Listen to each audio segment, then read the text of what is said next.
好的，欢迎回来。周四，一场冬季风暴席卷加拿大东部多个省份，导致大面积交通出行受阻，学校关闭，市区的服务也因此暂停。2月13号，加拿大东部安省、魁北克省及大西洋省份遭遇强烈暴风雪，部分地区降雪量超过20厘米，对交通与日常生活造成严重影响。在多伦多皮尔逊国际机场，数十架航班延误或取消，脚尖积雪已达26厘米，超过整个1个月的降雪总量。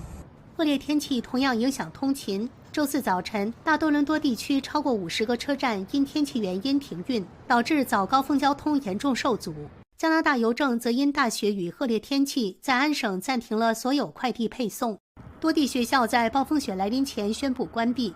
随着风暴向东推进，环境部预测，魁北克省部分地区全天降雪量将达25至40厘米，而纽芬兰省预计将在当晚迎来风暴，并伴随时速高达100公里的强风。